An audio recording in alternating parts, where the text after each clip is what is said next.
నమస్కారం. సో ఇప్పుడు మీరు చూసింది నన్ను ఫిక్స్ చేయడం అన్నమాట.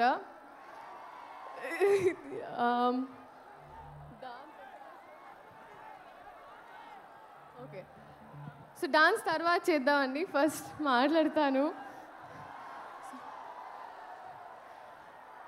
First of all I think ఈ రెస్పాన్స్, ఈ ఎనర్జీ నాకు ఇప్పుడు అర్థమైందండి. మీరు హీరో గారిని ఎందుకు గుంటూరు వస్తే గుర్తెట్టుకోమన్నారని. గుర్తెట్టుకున్నాను, వచ్చాను. మీ అందరు గుర్తుండిపోతుంది ఇప్పుడు. సో లేదు, thank you so much. Starting with director గారు, thank you so much for this opportunity అండి.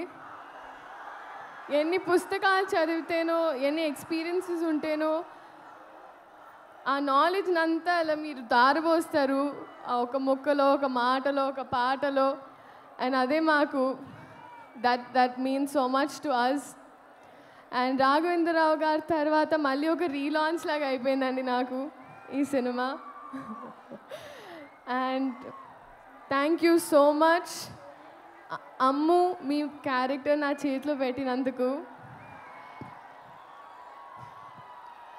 కొంచెం మా టార్చర్ని సెట్లో భరించినందుకు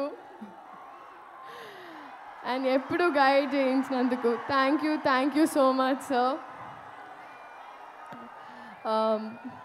సార్ మహేష్ బాబు గారు, సార్ మిమ్మల్ని మీరు చాలా ఇంటిమిడేటింగ్ ఉంటారు సార్. ఇలా చూస్తుంటే అందుకే మీకు తెలుస్తుంది. చాలాసార్లు నేనే డైలాగ్స్ కూడా మర్చిపోయాను. So thank you for being so patient sir. కానీ నిజంగా sir, I would like to tell you today that నేను ఇంటికి వెళ్ళినప్పుడు ఫస్ట్ డే ఆఫ్ షూట్ తర్వాత మీతో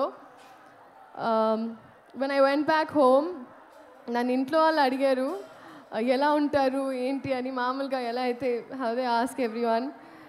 నా మనసు నుంచి ఒకే మాట వచ్చింది సార్, ఒక బంగారపు విగ్రహానికి ప్రాణం పోస్తే ఎలా ఉంటుందో అలా. అంటే బయట నుంచే కాదు, కానీ ఆయన మనసు కూడా అంతే అన్నాను sir. That's what I felt. Thank you so much sir for being you, and your existence is probably the best thing for all of us. నాకు ఇప్పుడు కొంచెం రాంగ్ ప్లేస్మెంట్ అనిపిస్తుంది సార్. నేను కూడా అక్కడ ఎక్కడో క్రౌడ్లో ఉండాల్సిన దాన్ని, కానీ దేవుడు ఏదో వాళ్ళ మనసులో ఉన్నవన్నీ నేను చెప్పాలని నన్ను ఇక్కడ నుంచోబెట్టుకుంటున్నాను అనుకుంటా. So thank you so much sir. We all love you. And our DOP